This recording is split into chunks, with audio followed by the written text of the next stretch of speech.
Hi everyone, this is Amy from the Helms Academy, and today we're doing a writing club recap on our May 12th writing club, which was on using quotation marks. So whether you missed us or you just want to catch up with some of the things that we covered in that class, let's get started. So in this class, we talked about how there are many different uses for quotation marks, and we're going to talk about 4 of those uses today to help clarify where you might use them in your writing. So the first one is to show the exact words that someone said or wrote, or we could use them as the second example to show the title of a smaller work. And when I say smaller work, I mean something that has been written but is a smaller piece of a larger project. So think about a song. The title of a song goes in quotation marks because it's part of a larger album. Or think of a chapter from a book. That chapter from the book goes in quotation marks because it's part of the larger book. The third reason we might use quotation marks is to signify words as words. So when we just want to show that this is the word that we're talking about, but we're not actually using it as its original meaning in the sentence, we will put it in quotation marks. And we'll look at some examples to clarify that soon. The last one are called scare quotes or shudder quotes, and this is when you put quotes around a word or phrase to show your disapproval of it or doubt about its validity, or you might be using that word in an unusual way, so you put quotes around it to show that you know it's a little unusual. So let's get started on our first reason that we use quotation marks, which is that we're using the exact words that someone else said or wrote. So for example here, we can imagine Shanoma saying, "You can do it, I believe in you," right? That person is saying those exact words. That's what's coming out of their mouth. And so when we write that down, you can see those first 2 examples. We could write it down as, "You can do it," Shanoma shouted, "I believe in you." Or we could write Shanoma shouted, comma, "You can do it, I believe in you," end quote. So we put the quotes only around the exact words, right? When this person was shouting, she didn't say Shanoma shouted, right? She instead just used the words that are inside those quotation marks. So that's what we mark with that. Here's another example. It says, "I will see you at writing club," Rosa said with a smile. Or we could say, "Rosa said with a smile, I will see you at writing club." And you can see the exact words that came out of Rosa's mouth because they're marked in the quotation marks. And in our last one, it says, "Danielle asked, 'Who made these cookies?'" Or, "Who made these cookies?" asked Danielle. Both of those are correct constructs. So everything you see on this page is a correct construct grammatically. But we have some different options of how we can organize the information. So in this last one, we see what Danielle asked. The question that's in quotation marks were the exact words to leave her mouth. But we add the Danielle asked to clarify in our writing who said it. One thing to watch out for is a direct quote versus an indirect quote. So let me give you an example. A direct quote would say, "I looked up from my desk and said, 'No, you can't have a cookie.'" Now look at the words that are in quotation marks there. Those are the exact words that came out of my mouth when that person came up to the desk, right? "No, you can't have a cookie." Now, if I want to make that an indirect quote, I can tell people about what I said without using the quotation marks. So I could say, "I looked up from my desk and told him no, he couldn't have a cookie," right? Now think about it. I wouldn't say, "No, he couldn't have a cookie," when I was talking directly to a person. I would say, "No, you can't have a cookie." So in that first one, I'm using the direct quote, the exact words that came out of my mouth. But if I paraphrase the words that came out of my mouth, it's an indirect quote, and I don't need to use quotation marks. One of the big questions around how to use quotation marks is what punctuation should be used with them. So for example, we're going to look today at the comma and what end punctuation should go inside or outside of quotation marks and how to use it. So we'll do that using some examples so it's easier to see. And first we're going to look at the comma. So you can see here it says, "She said, 'Look at me.'" Now in here we have a whole sentence in the quote, right? "Look at me." But it's part of a larger sentence where we're adding in the "she said." So we use that capital S in she, we use a comma after to introduce the quote, and then we put the information that goes in the quotation marks. And you'll notice too that the period goes at the end just before the last quotation mark. It actually stays inside with the quote, "Look at me." In the second one, you'll see it a little bit reversed. So the look at me is first, and then the she said comes after it. Now in this case, because the look at me used to end with a period, but now it's kind of flooding into the rest of the sentence, what we have to do is replace that period with a comma. So we'll say, quote, look at me, comma, end quote. And then add the she said, he said, whoever it might be afterwards. The third one we see is a little different. There's actually no comma in this example, and here's why. Instead of a period, we're using an exclamation point. Now, whether we're using an exclamation point or a question mark, those two pieces of punctuation actually stay in the quote. So we're not going to change at the end of look at me, where it has the exclamation point. That will stay the same. And we'll just add she said to the end and then put a period there. So in this example, we actually don't need a comma at all. All right, so let's look at some other examples of end punctuation to further show how to use this. We saw a couple of uses up at the top here. So this one says, she said, comma, quote, look at me, period, end quote. That's it. We just put the period on the inside of the quotation marks. On the second one, it's very similar. We see that exclamation point at the end of look at me, and it's also on the inside of the quotation marks. So the next one, just ever so slightly different, it says, why are you looking at me? So if we have a question, we still keep that question mark inside of the quotation marks. But the last one's a little different. It says, when did she say, look at me? Now, the question here is, when did she say that? Right? But we've replaced the word that with the actual word she said, look at me. So this is more of a concept. It's not a question in itself. So we wouldn't put the question mark inside the quotation marks.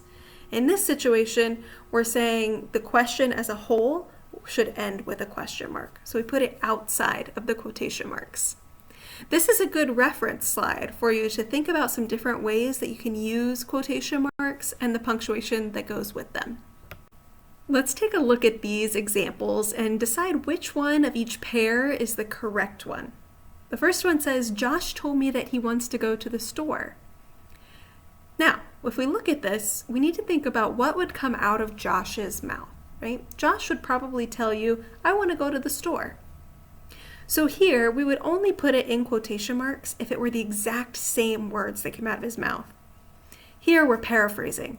Right? And a key word to look for to understand this and to know that we're paraphrasing is the word that.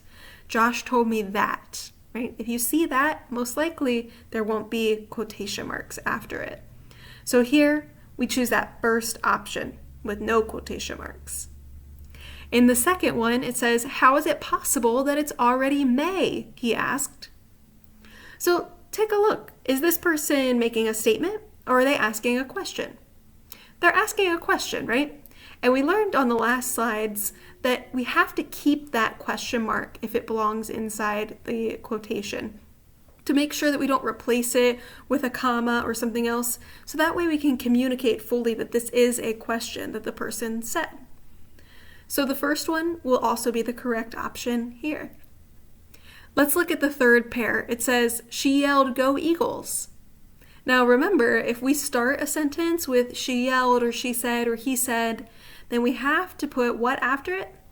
A comma before we put the quotation. So in this case, we need that second example. And there's a couple other things we should look at too. That go should be capitalized, and it's not in the first one.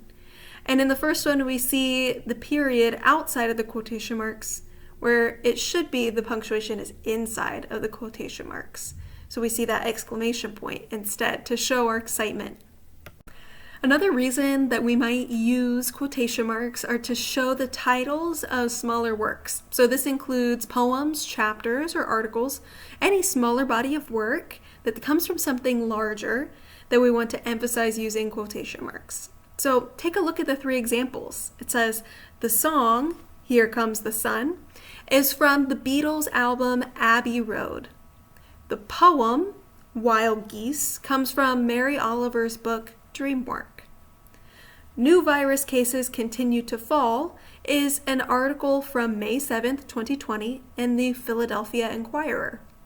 Now you can see the words that are in red are there to stand out for you, and they have the quotation marks around them. Those are the titles of the smaller works. And after that, you'll see the titles of the bigger works that they come from. Like Here Comes the Sun comes from the bigger album, Abbey Road. Another reason that we use quotation marks is to mark when we're just saying words as the words themselves. You're using the word as the word itself and not for its meaning in a sentence. So let me show you an example. It says, inhale means to take a breath. The non-example would be to tell you, inhale and exhale deeply. In that case, I'm using the word inhale for its meaning. I'm telling you to do it. But in the first one, I'm just showing you that it's the word that I'm referring to. Let's look at the other pair of example, non-example. The example says, he used the word moreover when transitioning to his next thought. In the non-example, it says, he wanted to write an essay. Moreover, he wanted it to be published in a magazine. So for the non-example, we see that's actually being used in its real context, right? Moreover is used as a transition. But in the example here, where we're using it in quotation marks, we're just referring to what word he used. We're not actually using it for its meaning. Our fourth and final reason that we use quotation marks is to show scare quotes or shudder quotes. And these are to show some sort of disapproval or doubt, or when you're using a word in an unusual way. So for example, someone might use these as what we call air quotes, right? Now I've been using these to show you where the quotation marks are on our presentation today, but if I were to use these in a conversation, it would most likely indicate scare quotes or shudder quotes, that I was showing some sort of disapproval or doubt or using a word unusually. So here we might say, he said he was working. It looked to me like he was procrastinating. So this person would put working in quotation marks because they're casting doubt on that. They don't really think that person is working, right? Not in the true sense of the word. Or we can look at the second one.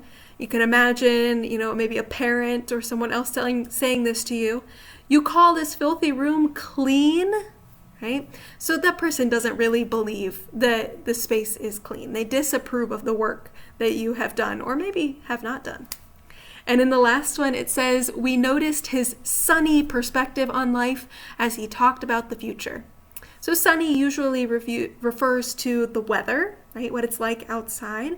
But if we think about someone having a sunny perspective on life, well, usually people enjoy being out in the sun. It's a nice way to spend your day when it's outside and sunny. So we think about sunny being a positive thing here. This person has a sunny perspective on their future. All right, so let's practice just a couple more of these examples together to see if we can figure out which sentences are correct. In this one, we see in the chapter Microbiology, the author says even the smallest living things are an important part of our existence. Now, if you want to try this yourself, I'd encourage you to pause the video when you hear me reading the sentence, so that way you can take a look at it and try to figure out which one is right. So now let's go into which one is correct. Well, of these two, let's think about the chapter first. A chapter is a smaller work within a larger work, so we're going to need to put the title chapter in quotation marks. So right away we see that second one is right, but there's a couple other reasons too. Look after where it says the author says. We need that comma before we start the quotation.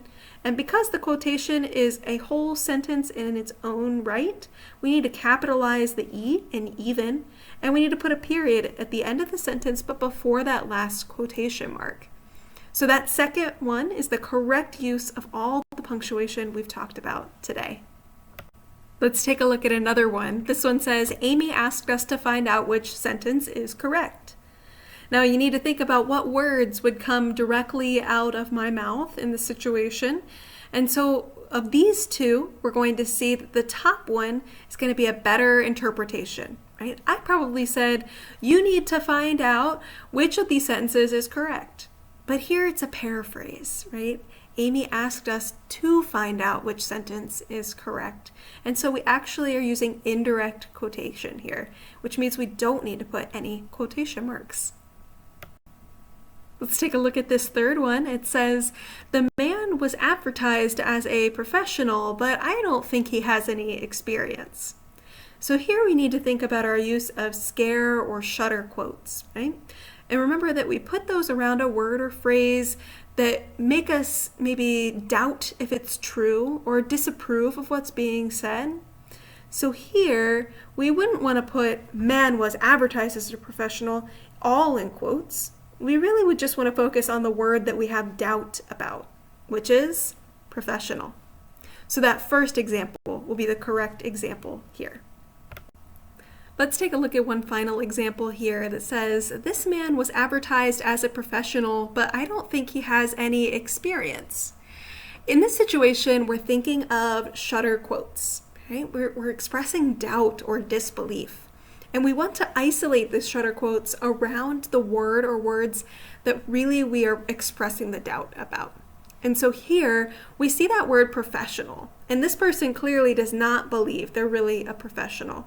And so in that first sentence, we see the correct example. We should put the quotation marks around that word professional, not around the rest of that first part of the sentence. Thank you all so much for joining me today for this writing club recap. I'd encourage you to continue to check out the resources that we have below, and also check out the Helms Academy. You can find us on Instagram, Facebook, you can subscribe to our YouTube channel right here, or you can go to helmsacademy.org.